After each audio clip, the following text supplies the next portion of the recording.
완전히 달라질 겁니다.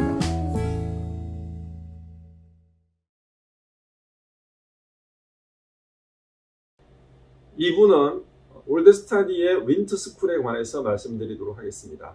대학 가는 법과 강동구에서 고등학교를 선택하는 방법을 배우셨다면 이제 우리 아이를 예비고일 기간 동안에 어떤 준비를 시켜서 원하는 대학 혹은 본인이 원하는 진로 희망에 맞추어서 앞으로 생활할 것인가. 2022년 3월 2일이 우리 아이의 인생의 데뷔날이라고 한다면 앞으로 향후 8년 동안 고등학교를 졸업하고 대학을 졸업하고 사회에 진출할 때까지 가장 기본적인 실력의 밑거름을 만들 수 있는 기간, 바로 예비고일 윈터 기간입니다. 올드스터디의 시즌 20 100일의 기적은 일반적인 윈터하고 조금 다릅니다. 그러니까 11월 8일 날 시작하니까 11월 8일부터 12월 31일까지는 윈터가 아니죠. 엄밀하게 따지면. 이 기간에는 윈터를 위한 기본 실력을 함양하는 그런 시간으로 보시면 되겠습니다. 구체적인 말씀을 드려보겠습니다. 한 가지 주제였습니다. 아이를 바꾸자. 아이를 바꾸지 못하면 성공할 수 없다. 뭐 어떻게 바꿀 거냐? 남을 이기는 1등보다 나를 이기는 인류로 바꾸자. 인류가 되면 당연히 1등도 될 수 있겠죠. 그래서 올드스터디의 시즌 20 100일의 기적은 바로 아이를 인류로 바꾸자입니다. 그래서 기적이라고 생각하죠. 예를 들어서 그동안에 우리 아이가 해왔던 대로, 중학교 과정 동안에 해왔던 대로 만약에 공부를 한다면 생각해 보세요, 어머님들.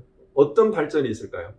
기대는 하지만 항상 하던 대로 하면 결과가 똑같을 수밖에 없습니다. 이 부분을 올드스터디에서 한번 완전히 바꾸어 드리도록 하겠습니다. 올드스터디는 모든 수업이 대학 입시와 연결되어 있습니다. 내신 교과 성적 관리와 그 다음에 학생부 종합 전형의 대비, 그리고 수능 공부까지 전 과목이 이 윈터 기간 동안에 수능 대비 프로그램이 다 병행이 되고 있다는 것이 저희 자랑입니다. 수학, 영어, 국어, 한국사, 통합사회, 통합과학 6과목 수업이 다 개설되어 있습니다.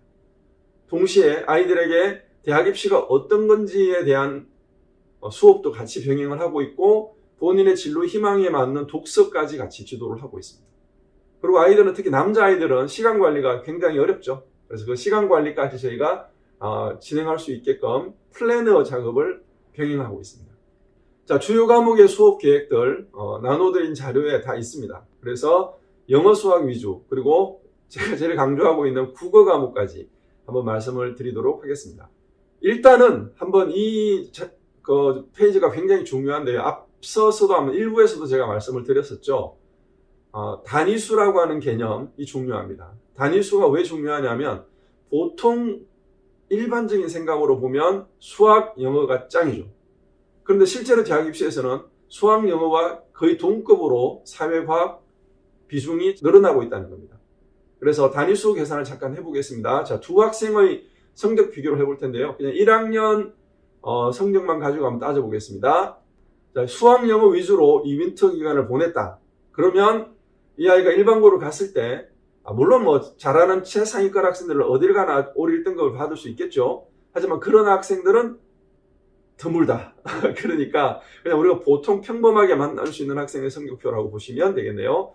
자, 한국사 3단위에 3등급을 받았고요. 영어 수학을 열심히 했으니까 수학, 영어 4단위 2등급을 받았습니다.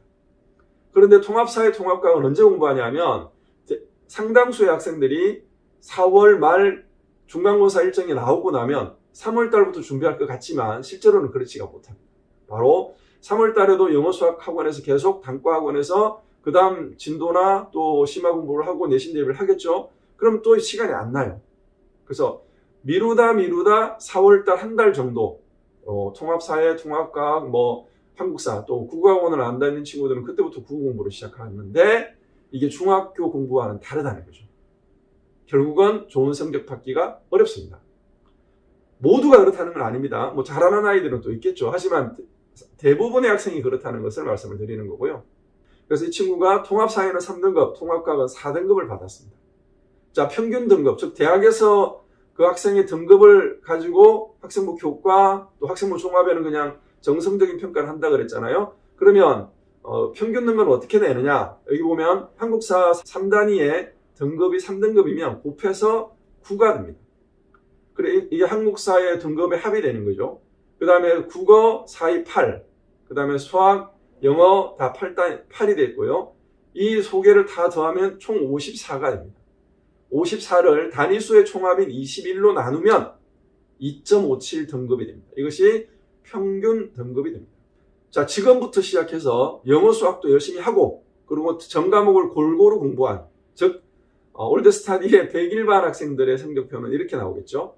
한국사는 2등급을 받을 수 있습니다. 통합사회, 통합과학도 1등급, 2등급을 받을 수 있습니다. 왜냐하면 이 친구들은 4개월, 5개월을 공부했으니까요. 수학, 영어는 좀 양보해서 수학은 4등급, 영어는 3등급. 수학, 영어만 보면 못했죠. 앞 친구에 비교했을 때. 하지만 전체 등급, 평균 등급을 내면 2.43으로 수학, 영어 위주로 공부한 친구보다 높은 등급을 받을 수가 있다. 더 중요한 것은 만약에 이 친구가 단위수가 다른, 즉 사회와 과학이 4단위가 되는 학교들이 있었다 그랬죠. 배제 명일 강일로 간다면 평균 등급은 2.35 등급으로 더 좋아집니다. 그래서 영어 수학만 한 친구들보다 전 과목을 골고루 한 친구들의 내신 평균 등급은 훨씬 더 유리할 수 있고, 이것은 대학 입시에서 선택지를 더 많이 받을 수 있고 좋은 대학과 좋은 학과에 지원할 수 있는 확률이 점점 커지는 그런 역할을 1학년 때 하게 됩니다. 그럼 어떻게 해야 될까요? 당연히 지금부터 시간을 적절하게 분배해서 영어 수학에 집중하는 시간은 그대로 두고 나머지 짜투리 시간들을 활용해서 국어, 사회, 과학, 한국사 공부를 해두는 게 좋습니다. 수능에서도 한국사 공부는 평소에 꾸준하게 할 필요도 별로 없습니다. 이 예비고일 기간에 잘 해두면 3년 내내 기본적인 성적 3등급 이상은 받아낼 수 있습니다. 이것이 올드스타디 100일의 기적이 가지고 있는 아주 큰 장점이 됩니다. 짜투리 시간을 활용한다. 자, 실제 사례가 있습니다. 명일중학교 나온 친구가 졸업할 때 석차 백분율이 36.64예요. 36.64면 우리 등급, 상대 등급으로는 어떻게 되죠? 네, 4등급 끄트머리입니다. 이 친구가 고등학교에 들어가서 실제 1학기 성적은 12등을 했습니다. 학교는 유명한 학교, 좋은 대학을 많이 보낸 학교가 우리 아이한테 좋은 게 아니라 그랬죠. 우리 아이의 수준에 맞는 학교가 제일 좋다고 그랬습니다. 이 학교는 이 선사고입니다. 준비가 덜 된 아이죠. 준비가 덜 됐기 때문에 들어가서 열심히 하면 따라잡을 수 있고 처음 스타트에 자기의 위치를 좀 높게 가져갈 수 있는 게 최상의 선택입니다. 선사고에서 좋은 성적으로 공부하고 있는 친구입니다. 다시 한번 말씀을 드립니다. 우리 아이는 성적이 왜 나쁠까? 이놈은 왜 공부를 한다고는 하는데 성적이 안 좋지? 아이들은 항상 이야기하죠. 실수했어요. 이번에 좀 안 했으니까 다음에 더 열심히 할게요. 이런 이야기들 합니다. 한편으로는 맞는 말이지만 한편으로는 다 자기 변명이고 또 잘못된 분석이라는 겁니다. 우리 아이에 대해서 정확하게 진단을 해야 됩니다. 그래서 이 진단하는 방법, 그리고는 처방이 돼야 되겠죠. 진단과 처방이 병행될 수 있는 유일한 학원, 올드스타디 학원의 진단 방법을 알려드리도록 하겠습니다. 학원을 다녀도 성적은 거의 변화가 없다. 체크가 될 수도 있고 안 될 수도 있죠. 그리고 이 10가지 항목이 있네요. 아이의 공부 역량이 좀 부족한 것 같다. 이거 느끼면 대단한 겁니다.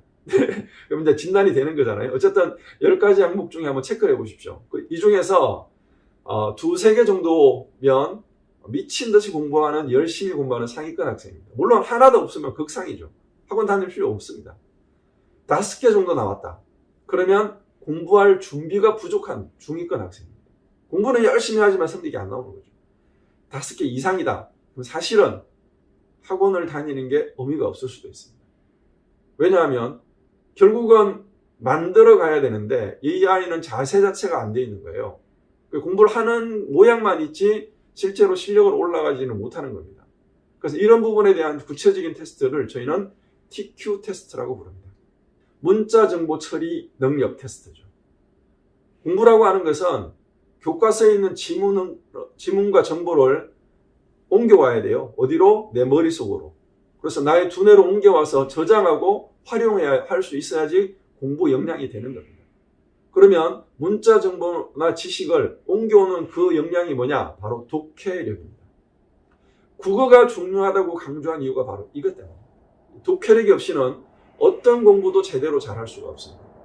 그래서 올드스터디의 100일의 기적에서는 독해력 함양을 최우선 과제로 삼고 있습니다. TQ 테스트의 결과를 가지고 한번 추가 설명을 해보도록 하겠습니다. 문자정보 처리 역량 테스트, TQ 테스트에 이런 결과지가 나왔습니다. 이 학생은 독해 정확도가 80%, 독해 속도는 1036자입니다. 그럼 기준이 뭐냐? 수학능력 시험에서 국어 과목에서 100점을 받거나 1등급을 받기 위한 기준은 독해 정확도 100%, 독해 속도 1분에 900자 이상, 이 기준입니다. 그 기준의 근거는 뭐냐? 국어 영역에 출제되는 모든 글자 수가 27,000자 안팎입니다. 그러면 계산을 해볼 수 있죠. 45문제, 45문제를 80분에 풀어야 합니다. 그러니까 문제가 45문제가 있는 거예요. 그리고 지문이 있죠. 그러니까 전체 글자 수가 있는 겁니다. 출제 기준을 우리가 역으로 물리적으로 계산을 해보면 1분에 한 900자 이상은 읽어야, 그리고 한 번만 읽고 끝내야지 여러 번 반복해서 읽는 순간 시간이 모자라고, 정말로 상당수의 학생들은 마지막 지문 혹은 긴 지문들 하나나 두 개 정도를 버리고 못 읽으니까 그냥 찍기만 하는 거죠. 그럼 이제 한 지문당 한 3문제가 있다고 한다고 하면 한 지문을 다 찍어서 다 틀리면 출발 자체가 등급이 그냥 뚝뚝뚝 떨어지기 시작합니다. 자, 그런 기준으로 이 역량 테스트를 해보는 겁니다. 그리고 그 아래쪽에 있는 것이 보시면 공부 그릇입니다. 공부 그릇의 크기가 얼마나 크냐, 이게 이제 우리가 학습 역량이라고 하는데요. 실제로 한번 생각해 보세요. 한 반에 한 20명이 앉아 있다. 그리고 선생님들이 이제 정보를 50분 동안 다다다다다 이렇게 던져준단 말이죠. 그럼 거기 앉아있는 학생들은 두뇌가 활성화가 된 친구들은 사실은 커다란 이렇게 양동이 엄청 큰 걸 가지고 선생님이 던져주는 정보를 다 받아서 내 걸로 소화하는 친구들, 1등이죠. 전교 1등 하는 아이들. 근데 공부가 안 되고 그냥 관심 없는 아이들은 어떻게 하죠? 그냥 이렇게 종이컵 같은 걸로 이렇게 정보를 받아 마신다, 이렇게 보시면 됩니다. 최악의 경우는 그냥 티스푼 하나 들고 그냥 이렇게 떠는데 떠지지가 않는 거예요. 이게 공부 역량이 없는 아이입니다. 실제로 제가 방대한 테스트 결과지를 분석하고 있는데 독해 정확도가 빵인 아이들도 있습니다. 10인 아이들도 있고요. 그러면 공부 그 자체가 쪼그라들어 있어요. 이런 아이들은 공부를 하면 안 됩니다. 이 아이들은 먼저 역량을 키우고 전두엽에 자극을 더 줘서 유론을 더 만들어내는 준비를 해야 됩니다. 이게 이제 인지심리학에서는 메타인지라고 하죠. 자기가 뭘 알고 뭘 모르는지를 모르는 거예요, 아예. 그러니까 공부에 대한 새로운 지식들이 들어와 봤자 머릿속에서 조합하고 자기 것으로 저장하고 활용할 수 있는 역량이 전혀 안 되는 거예요. 이 부분을 먼저 키워줘야 다음 공부가 될 수 있습니다. 자, 그래서 독해력 훈련이라고 하는 것은 국어 공부 중에서도 비문학에 대한 정확한 공부를 하는 겁니다. 어떤 지문이 나오더라도 그 지문을 읽고 자기 걸로 만들어낼 수 있는 훈련은 시간이 좀 길게 걸립니다. 당연하겠죠. 특히 독서를 안 해본 친구들, 책을 많이 안 읽어본 친구들한테는 이 훈련은 절대적으로 필요하다. 왜? 지금부터 책을 많이 읽어서 시험 공부를 대비해서 역량을 키우는 건 좀 한계가 있잖아요. 물리적으로 시간이. 그러니까 기본 공부를 하면서 이 독해력, 비문학 독해력 훈련을 같이 병행을 해야 독해 실력도 늘고 국어 독해력 실력이 는다면 당연히 가장 먼저 성적이 오르는 과목이 영어 과목입니다. 영어 과목에서 영어도 지문을 읽고 독해를 해서 문제를 풀어야 되잖아요. 그런데 상당수의 학생들이 어떠냐? 단어를 다 찾아서 그 지문에서 모르는 단어를 다 찾았어요. 단어는 다 알아요. 근데 독해가 안 돼요. 그래서 단어 찾는 시간을 다 그냥 허비하듯이 그냥 문제를 찍고 마는 이런 경우가 허다합니다. 아니면 이제 영어 지문을 한글로 해석한 해설지를 보면서도 아이들이 그게 무슨 말인지 이해가 안 돼서 문제를 못 푼다, 이런 학생들도 있다는 걸 제가 영어 원장님한테 많이 들었습니다. 그래서 가능하면 1분에 1000자 이상 도달하고 정확도 100으로 연습하고, 그리고 이게 좀 훈련이니까 지겹잖아요. 지겨운 만큼 이걸 버텨내는 그리드의 의지를 생성시키겠다, 이것이 목표입니다. 자, 그러면 실제로 이 TQ 테스트의 결과를 가지고 대학 진학하고 연결하는 연구를 해봤습니다. 앞에 사례로 들은 이 친구의 케이스는 정확도 80에 1036자예요. 그러면 이 친구는 어디를 갔느냐? 서울대학을 갔습니다. 1학년 때 본 테스트 결과예요. 공부 그릇이 꽤 크죠. 워킹 메모리가 조금 아쉽긴 하지만 워낙 성실하고 수용성이 좋습니다.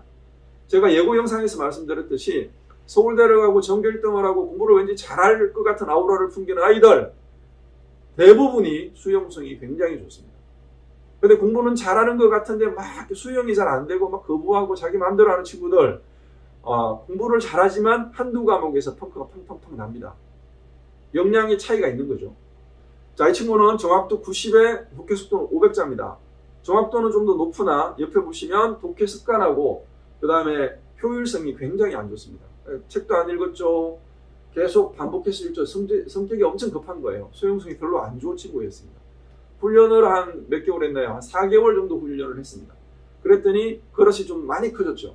네, 그리고 계속 훈련을 했어야 되는데 그냥 이 상태에서 얘가 못 버텼어요. 그래서 1차 시험 1차에서는 대학을 원하는 대학을 못 갔고요. 나중에 결국 재수해서 서울대 경영학과를 간 친구입니다.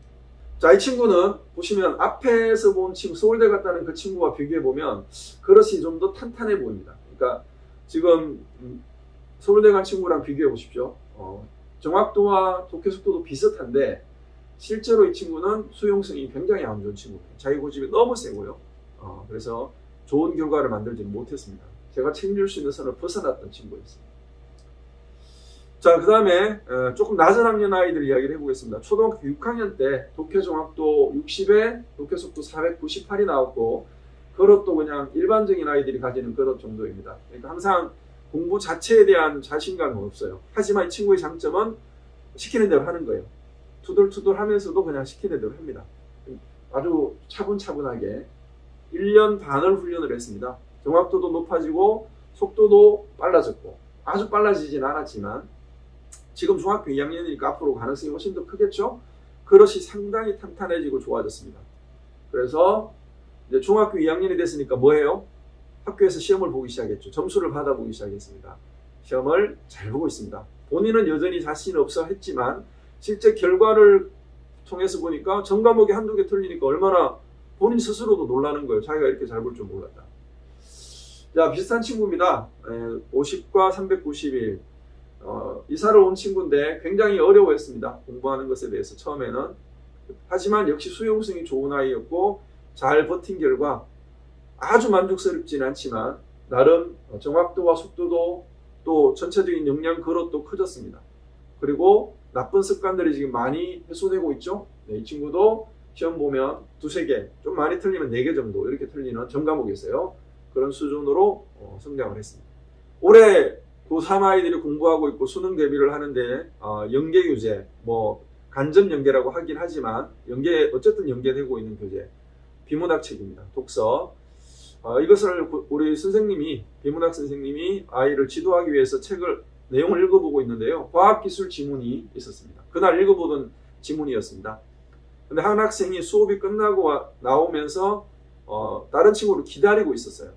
그래서 기다리는 김에 그러면 한 5분 정도 기다릴 것 같으니까 이거 읽어봐라. 그랬더니 이놈이 읽고 한 2천자 되는 것 같더라고요. 그럼 문제를 풀기 시작했어요. 앉아서 그 자리에서 5분도 안 걸려서 6문제를 풀었는데 4번 하나 틀리고 나머지 다 맞았네요. 대충 찍어서 이 성적이 나올 수가 없죠. 아무 표시가 되어 있는 것도 아니고 그냥 눈으로 쑥 읽고 풀었어요. 초등학교 5학년입니다. 이 친구가 처음 왔을 때 올해 2월 달인데요. 정확도 100이었습니다. 속도는 1216자. 놀랍죠. 초등학생이 이 정도 내공을 가지고 있기가 쉽지 않습니다. 그래서 다시 테스트를 해봤어요. 7개월 훈련을 했습니다.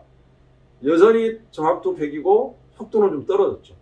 그리고 보면 어휘력이 좀 떨어진 게 보이실 겁니다. 차이가 있습니다. 이 두 시험은요. 처음에 봤던 시험은 초등학생용 시험이었고요. 그 다음 두 번째 봤던 시험은 중학생용 시험입니다. 초등학교 6학년이지만 이 시험의 차이는 레벨 차이가 납니다. 그러니까 훈련했던 7개월 동안의 훈련이 이 친구에게는 굉장히 큰 성장을 만들어냈다. 공부 역량, 공부 그릇이 계속 커지고 있다. 그래서 친구한테 물었어요. 야, 너는 목표하는 대학이 있느냐? 스카이를 갔으면 좋겠습니다. 원하는 희망은, 진로 희망은 과학자가 되고 싶어요. 오늘부터 너는 스카이에서 카이를 빼라. 쓰다 써. 서울대학이 너의 목표다. 다른 거 생각하지 마라. 그리고 정말 과학자가 되고 싶다면 뭐 카이스트나 포항공대나 한정공대 이런 데 한번 생각해보자. 그래서 선생님 앞으로 같이 알아봐주고 또 같이 상담해줄게. 이렇게 해서 네! 하고 돌아간 겁니다. 역량이 중요하다. 역량을 바꾸지 않으면 아무리 열심히 공부를 해도 결과는 뻔하다.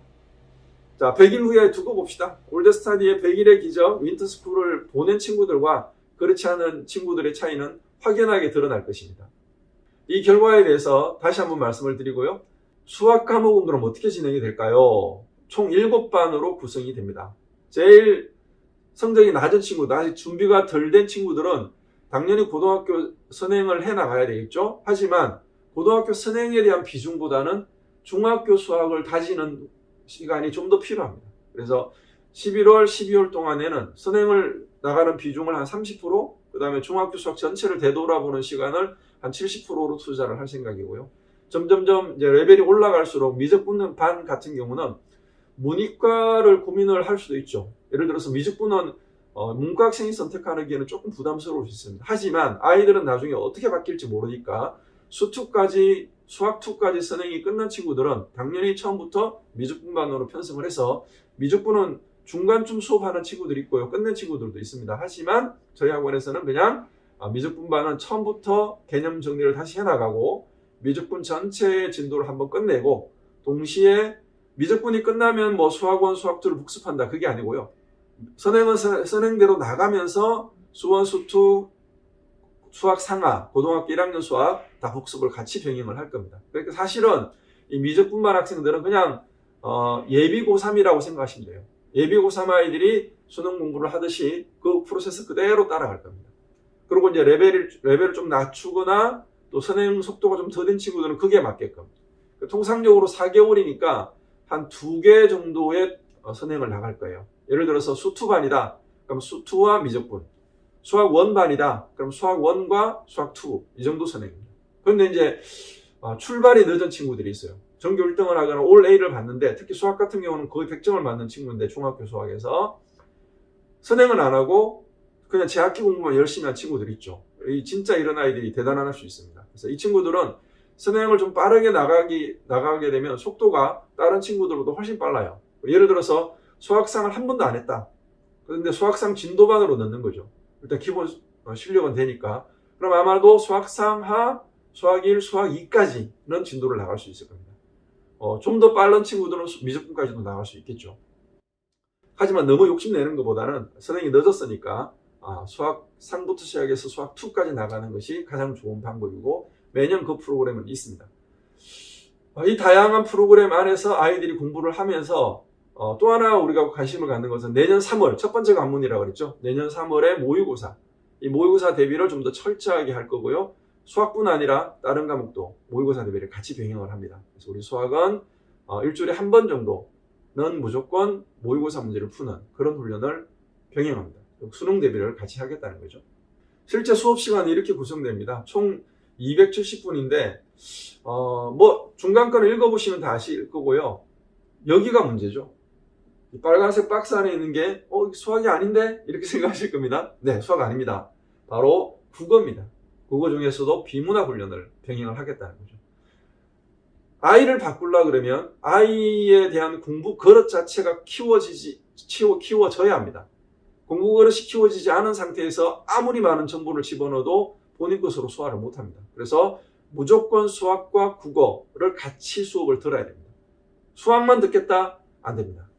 그 다음 영어도 마찬가지입니다. 영어는 문법 특강을 매 방학 때마다 또 학기 중에서도 뭐 어법 정리한다거나 뭐 이런 시간들을 많이 투자를 해봤는데 수년 동안 제가 내린 결론, 영어 원장님하고 같이 내린 결론입니다. 독해가 안 된다. 독해가 안 되니까 문법을 아무리 잘 정리해도 그 다음 단계로 나아갈 수가 없는 거예요. 그래서 모든 학생들의 가장 기본적인 출발은 독해입니다. 다른 거 다 뒤로 미루고. 물론 지금 고급 독해반 같은 아이들 같은 경우는 당연히 독해가 기본적으로 되니까 어법 정리해줘야죠. 뭐 그거는 너무 당연한 겁니다. 얘네들도 고3 과정이니까 그냥 수능 특강, 수능 완성 이 정도의 수준 이상 모의고사 뭐 이런 기출 문제들을 풀어나가는 건 당연한 거고, 왕초보 독해반이라든가 초급 독해반 이런 친구들은 어법 정리, 문법 정리는 모두 다 뒤로 미룹니다. 다 모든 시간을 독해에 맞출 겁니다. 물론 리스닝이나 듣기나 그 다음에 어휘 이거는 철저하게 저희가 보강하면서 나갈 거고요. 역시 영어도 영어만 들을 수는 없습니다. 영어와 국어를 병행해서 듣는 반만 개설이 됩니다. 그래서 두 가지 반을 지금 설명을 드렸죠. 수학과 국어, 그 다음에 영어와 국어, 이게 이제 세트로 묶어서 진행을 해야 맞습니다. 그래서 수학과 국어를 270분, 일주일에 270분이면 3일을 옵니다. 월, 수, 검, 수학, 국어, 화목, 토, 수학, 국어. 영어도 마찬가지고. 영어의 독해력 훈련의 기본 베이스는 5스텝 리딩이라고 하는 겁니다. 그러니까 지문이 나오면 처음에 그 지문을 해석하려고 하지 말고 그냥 한번 쭉 읽는 거예요. 쭉 읽습니다. 내용이 뭔지 머릿속으로 살짝 남을 수도 있고요. 전혀 모를 수도 있습니다. 뭐 잘하는 친구들이 한번 읽으면 대충 머릿속으로 이런 내용이구나 하겠지만 잘 안 되는 친구들은 안 될 수 있겠죠. 다시 한번 더 읽습니다. 이번에는 밑줄을 긋습니다. 언더라인을 칩니다. 어떤 걸 잘 모르는 단어, 없고 이런 것들을 이 문장 전체를 모르겠어. 그럼 다 밑줄을 긋는 거죠. 물론 밑줄 그은 부분들을 옮겨 써야 됩니다. 그 다음에 세 번째 한 번 더 읽습니다. 그래서 읽으면서 이제 문맥상에서 이 몰랐던 단어가 뭔지를 추측을 해보는 거죠. guess, 추측을 해봅니다. 역시 쓰는 거죠. 추측한 내용을 써보는 거죠. 모르는 단어, guess. 그 다음에 추측으로는 이게 뭐지? 이게 뭐 상상인가? 이렇게 쓰는 거죠. 그 다음에 실제로 네 번째 읽을 때 찾는 거죠. 핸드폰을 사용해도 되고 노트북을 사용해도 되고. 그래서 찾게 되면 이제 모든 단어를 다 알게 된 거죠. 그래서 퍼펙트 리더를 하는 겁니다. 마지막 다섯 번째, 이게 이제 5스텝에서 다섯 단계. 스텝 5는 전체를 제대로 해석을 하는 거죠. 물론 해석한 내용은 어떻게 하느냐? 말로 하는 게 아니라 일단 씁니다. 다. 쓰고 나서 선생님이 제시하는 해설지를 가지고 본인이 직접 채점을 해보는 겁니다. 그러면 이제 틀린 게 있고 맞는 게 있겠죠. 자, 본인이 여기까지가 끝나면 이제 선생님한테 확인을 받는 겁니다. 그리고 전체 문장을 쭉 읽으면서 해석을 하는 거죠. 해설지 안 보고. 그럼 선생님은 아이가 해설을 하는 것을 들으면서 이제 그 내용 중에 일부를 발문을 합니다. 이건 어떤 내용이냐, 왜 이렇게 생각을 했냐, 처음에는 왜 몰랐느냐 이런 이야기들을 하면서 아이들의 두뇌를 계속 자극을 해줍니다. 그럼 아이 스스로 내가 이 부분이 약했구나, 이 부분은 이렇게 얘기를 됐구나, 내가 이걸 전혀 다르게 해석을 했구나, 이렇게 그 데이터들을 축적해 나가는 그런 훈련이 5스텝 리딩입니다. 이 5스텝 리딩에 대해서 궁금하신 분들은 유튜브에 이 5스텝 리딩을 그대로 치시면 저희 본사에서 만드는 자료가 있습니다. 한 40분, 50분 됩니다. 한번 읽어보시면 영어 공부는 이렇게 하는 게 맞는가? 라는 생각을 분명히 하실 수 있을 겁니다. 시간표는 어떻게 되느냐? 자, 이제 시간표 이야기하면서 시간표 갑자기 무슨 영어, 수학, 영어, 국어, 수학, 국어 이렇게 이야기하더니 무슨 이게 통합사회나 뭐 한국사 다 들어있죠. 네, 이거는 세 번째 반. 영어와 수학을 모두 올드스타디에 맡길 수도 있잖아요. 저는 그걸 원하죠. 그래야지 제가 뭔가 아이를 바꿀 수 있는 시간이 생기니까. 두 과목을 다 듣는 친구들한테는 그러니까 수학과 국어, 영어와 국어 이 두 개를 한 번에 듣겠다라고 하시는 분들에게는 서비스가 준비되어 있습니다. 한국사, 통합사회, 통합과학, 국어까지, 국어 기본적인 수업까지 다 서비스가 되는 겁니다. 그래서 이 시간표가 이렇게 만들어진 겁니다. 앞에 처음 스타트 시간은 5시예요. 그 다음에 어떻게 보면 아이들이 오는 시간이 그럼 5시냐? 네, 아닙니다. 아이들이 오는 시간은 학교가 끝나는 대로 오는 겁니다. 이 전체를 맡기실 때는 학교가 끝나는 대로 와서 공부하고, 그럼 밥은 네, 중간에 저희가 아이들마다 밥 시간을 따로따로 줍니다. 뭐 많은 시간을 줄 수는 없습니다. 한 3, 40분을 줄 수 있습니다. 집이 가까운 친구들은 걸어가서 먹고 오면 되고요. 먼 친구들은 그냥 사 먹으면 됩니다. 주변에 맛있는 밥집이 많습니다. 시간표 전체에 대한 질문이나 궁금한 거는 나중에 개별적으로 문의해 오시면 제가 성실하게 답을 드리도록 하겠습니다. 자, 앞에 봤던 시간표는 학기 중이죠. 11월 8일부터 12월 31일까지고 지금 시간표가 바로 올드스타디가 자랑하는 10-10 시간표입니다. 작년까지는 10-10이었는데 올해 시즌 20에서는 저희가 새로운 준비를 했습니다. 그래서 9-10, 아침 9시부터 밤 10시까지. 잠은 언제 잘까요? 네. 아이들이 10시에 끝나고 집에 가서 반드시 12시 이전에 잠이 들 수 있도록 이렇게 집에서 좀 지도해 주셔야 됩니다. 10시에 퇴원을 해서 집에 가서 간식을 먹거나 뭐 엄마 아빠랑 좀 얘기도 좀 하고 자기 좀 휴식 시간 갖고 그다음에 책 읽고 독서책을 다 정해 줄 테니까 읽어야 되는 책을 읽고 그냥 자면 됩니다. 그리고 오늘 아침에 일찍 일어나야죠. 요 생활 리듬을 바꾸지 않으면 학생 자체가 바뀔 수가 없습니다. 이유는 간단합니다. 보세요. 어떤 아이는 아주 극단적인 아이는 기면증이라고 하는 병이 있대요. 한번 잠들면 못 깨어난대요. 저도 그런 아이가 있었다고 저희 학원에서 보고가 됐어요. 저는 믿지 않았어요. 물론 그게 병일 수 있겠죠. 근데 저는 거의 10중 8구가 아니고 거의 99% 얘는 밤에 잠 안 잤다 이렇게 생각하는 거죠. 경험상으로. 저도 그렇게 해봤잖아요. 밤새고 나면 그 다음날 못 일어나죠. 일어나도 비몽사몽이고. 그러니까 아이들이 너 어제 저녁에 몇 시에 잤어? 이렇게 물어봐요. 보통 이제 수업 시간에 졸거나 쌤 오늘 너무 피곤해요 이런 친구들한테 물어보면 2시쯤 잤어요 라고 대답을 해요. 그럼 우리는 어떻게 생각합니까? 3시나 4시에 잤구나. 새벽에 4시쯤 잤어요 그러면 얘가 한 6시까지 밤새고 있었구나. 이렇게 판단을 하는 게 맞습니다. 그럼 그 다음날 생활은 엉망이죠. 그 다음 학교를 가거나 학원을 가거나 공부가 될 게 없습니다. 그럼 계속 조는 거죠. 공부 시간에도 졸고 학교에서도 졸고. 그리고 이제 저녁이 되면 어떻게 돼요? 낮에 많이 졸았으니까 또 말똥말똥해지는 거예요. 또 밤을 새는 거예요.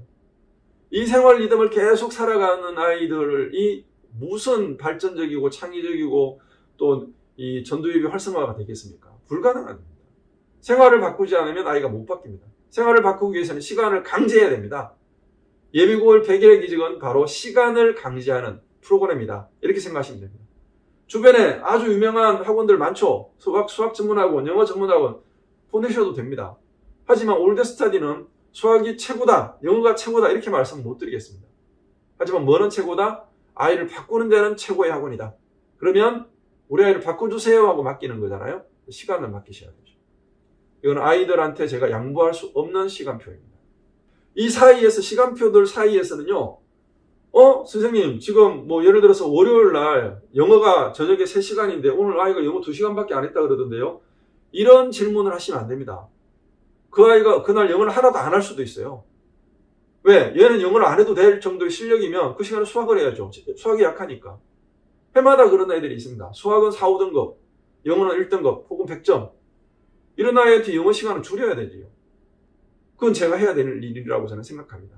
그런 부분들을 조율해 주는 것이 원장의 역할이고 대표의 역할이라고 생각합니다. 그래서 과목별 원장님들은 이 상황을 너무나 잘 알아요. 매년 해오니까. 그래서 아이들의 시간표는 그냥 표준 시간표지 개인마다는 다 다를 수 있다. 그것은 원장이 책임지고 모든 아이들의 시간표를 다 관리할 것이다. 그리고 모든 과목 선생님들이 그걸 다 이해하고 이 아이한테 더 비중을 둬야 될 과목들 또 비중을 좀 줄여야 되는 과목들 이런 과목들에 대해서 논의가 되고 매일 저희가 회의를 합니다. 다시 3월달이 되면 어떻게 되느냐? 3월달이 되면 이제 원하는 대로 단과 스케줄로 가겠지만 지금 저희의 입장은 이 아이들을 이번에 받는 아이들은 대학 입시까지 쭉 데려가겠다는 거예요. 이게 시즌 19 이전과 시즌 20 올해의 가장 큰 차이입니다. 끝까지 한번 책임져 보자 아이들을. 그래서 정말 아이를 바꾸어서 인류로 만들자. 이게 핵심입니다. 그래서 그냥 똑같이 모든 시간을 저희한테 맡겨주시면 한번 멋진 작품으로 만들어 보도록 하겠습니다. 그럼 아이들 생활 관리는 어떻게 하느냐? 이게 플래너라는 게 있습니다. 제가 2002년 월드컵이 한창 놀랄만큼 우리를 홍보시켰던 그 시절에 만들었던 플래너예요. 이렇게 위클리 플랜이 나오고요. 데일리 플랜이 나오고 그 다음에 5분 복습이 나옵니다. 실제 사례는 이렇습니다. 아이들은 자기의 기본적인 스케줄이 짜여지고 본인이 그 스케줄대로 했는지 안 했는지 피드백을 하게 됩니다. 본인 스스로 갑니다. 그 다음에 평가까지 해요. 평가는 동그라미 X 세모로 하게 됩니다. 그리고 그날 배웠던 주요 과목들에 대해서 요점 정리를 하는 게 있어요. 핵심 사항이 뭐냐? 예를 들어 수학 같은 경우에 오늘 식선의 방정식을 배웠다면 중요한 게 한 서너 가지가 있겠죠? 씁니다. 영어 구문 독해를 배웠습니다. 그럼 또 역시 중요 과목을 씁니다. 이 친구는 지금 97 구문을 중요 과목으로 박스를 쳐놨네요. 과학 공부 종료 과목 씁니다. 그럼 아이들이 집에 가기 전에 담임 선생님한테 이걸 검사 맞고 가는데 방법은 간단합니다. 본인이 중요하다고 썼으니까 가지고 온다면 아이는 그걸 보지 않고도 말할 수 있어야 되겠죠. 그래 정확하게 이해를 한 거니까. 선생님은 제가 수학 선생이지만 과학 영어 몰라도 됩니다. 왜? 적혀 있으니까. 아이가 자기가 영어를 쓴 거에 대해서 내가 물어봐 주는 거죠. 이걸 다 체크하려고 그러면 시간이 없죠. 애들이 줄 서 있으니까. 보통 이 플래너 체크 시간은 10분입니다. 그럼 아이가 와서 발문에 대한 답을 하는 것은 30초에서 1분입니다. 그러니까 한번 물어봐주고 아이가 대답 못하면 다시 그런데 다른 친구를 먼저 보내요. 그럼 아이들은 어떻게 됩니까? 처음에는 그냥 아무렇게나 쓰다가 그 다음부터는 자기가 발표할 걸 생각하면서 쓰는 거죠. 뇌과 자극이 주어지는 겁니다. 그래서 정확하게 이해하고 정확하게 발표할 수 있는 요점 정리를 하는 훈련을 저절로 하게 됩니다. 실제로 플래너의 오른쪽 페이지 5분 복습만 쭉 넘겨보시면 아이들이 자기가 공부했던 중요한 내용들이 뭔지를 금방 알 수 있다. 플래너의 장점이 굉장히 큽니다. 어머님들은 12시가 되면 아이들이 퇴원해서 가면 가장 먼저 플래너를 식탁에 올려놓으라고 제가 지도할 거예요. 플래너에 한번 체크, 사인해 주시고 플래너 내용에 대해서 비판적인 피드백을 주시면 절대 안 됩니다. 그럼 아이들이 거짓말로 쓰기 시작하니까. 저희도 플래너에 대해서 동그라미 X 세모 점수 이런 거 절대 터치 안 합니다. 그냥 잘했다, 수고했다 이렇게 플래너는 긍정적인 멘토로 같이 아이들을 지도해야 된다 생각합니다. 선생님들은 어떤 분들이 있느냐? 우리 학원이 이제 큰 학원이 아니다 보니까 한 선생님이 전 과목을 다 가르치는 거 아니냐 이런 이제 오해를 하시는 분들이 있습니다. 사실은 전 과목이 다 단가로 개설되어 있는 그런 학원입니다. 그리고 이제 드린 자료에 보시면 아시겠지만 저희 블로그에도 기록되어 있고 학원 앞뒤에도 다 게시가 되어 있습니다. 수강료 과목별로 다 수강료가 되어 있고 전체 강사진은 한 16명 정도 됩니다. 그래서 수학팀은 7명, 영어팀은 4명, 그 다음에 국어팀 2명, 과학팀 2명, 사회팀 1명, 현재 그렇고요. 그 다음에 아이들을 채점하고, 그 다음에 질문 편하게 할 수 있는 조교팀은 꽤 많이 구성이 되어 있습니다. 앞으로도 계속 보강을 할 생각입니다. 과목별 원장 시스템이기 때문에 모든 과목 선생님 대표가 원장님들입니다. 그래서 실제로 이제 큰 학원에서 강의하셨던 분들도 계시고 또 학원을 하시다가 저와 같이 이제 뜻을 같이 해서 합류해서 과목 담당 원장님으로 일하시는 분들이기 때문에 궁금하신 거 언제든지 응대할 수 있고 아이의 문제점 바로바로 해결해 드릴 수가 있습니다. 수강료 게시되어 있지만 수학 기준으로 3시간씩 3일이 50만 원 기준입니다. 수학영어 이거는 과목마다 다 똑같아요. 이제 어떻게 이제 배치하느냐의 문제죠. 중요한 것이 두 가지입니다. 보면 수학 비문학 75만 원 한 달 기준이고요. 횟수가 아니라 영어 비문학 75만 원 이 두 가지 그리고 전과목 170만 원 이 세 가지만 하시면 될 것 같습니다. 그렇다면 실제로 이 셋 중에 하나를 선택하시면 되는데 제가 추천드리는 거는 그냥 전과목 수업을 하시는 것이 가장 바람직하지 않을까. 그리고 제가 아이들을 바꿀 수 있는 충분한 시간을 가질 수가 있습니다. 그러면 3일만 보내는 아이들 안 바뀌느냐? 물론 바꿀 수 있죠. 시간이 더디고 또 이제 그게 맞게끔 제가 아이들을 관리를 할 겁니다. 항상 하던 대로만 하면 항상 같은 결과를 얻는다. 이거는 굉장히 많이 알려져 있는 말이죠. 아인슈타인도 이런 말을 했습니다. 어제와 똑같이 살면서 다른 미래를 기대하는 건 좀 과격한 표현이라 제가 표현하지 않겠지만 그냥 화면을 보시면 되겠습니다. 현재 우리가 살아왔던 그 삶을 좀 바꿔야 됩니다. 그래야 아이들의 미래가 바뀔 수가 있습니다. 긍정적으로. 그래서 이번 예비고일 기간에 어머니도 고민이 많으시잖아요. 한번 변화를 시도해 보시기를 바랍니다. 저는 개인적으로 2021년 오늘을 살아가면서 아주 뚜렷한 기억이 하나 있습니다. 제가 국민학교 6학년 때 담임선생님께서 얘들아 미국이라는 나라가 있는데 말이지 수업 시간에 이렇게 이야기해 주셨어요. 그 나라는 얼마나 대단한 선진국인지 안 해서 그렇지 마음만 먹으면 모든 분야에서 세계 1등이 될 수 있는 나라야. 대단하지? 대단하죠. 어린 나이에 그 당시만 해도 저희 반은 제가 속한 반은 한 반에 70명 콩나물 시루같이 그것도 부족해서 오전반 오후반 나누어지고 우리나라는 아주 못 사는 개발도상국의 바닥에 있었던 그런 나라였기 때문에 너무나 황홀한 상상의 나라가 미국이었습니다. 그런데 오늘 2021년 대한민국은 전 세계가 인정하는 선진국으로 성장했습니다. 그런데 만약에 우리나라가 통일까지 된다면 아마 대한민국에서 리드가 된다는 것은 전 세계 글로벌 리드가 된다는 것과 같은 말이라고 생각합니다. 우리 아이들이 아주 찌질하게 지 인생을 그냥 한국이라는 좁은 나라에서도 찌질하게 살아가는 것이 아니라 전 세계를 기준으로 한번 꿈을 펼치고 담대한 포부를 가지고 살아갈 수 있는 그렇게 역량이 자라나야 바뀌는 거죠. 바뀌어야 역량이 자라나는 거고요. 그 출발이 바로 예비고일이라고 저는 자신 있게 말씀드릴 수 있습니다. 수학 단과학원을 보내시나요? 영어 단과학원을 보내시고 계시죠. 가위를 하시는 분들도 계실 겁니다.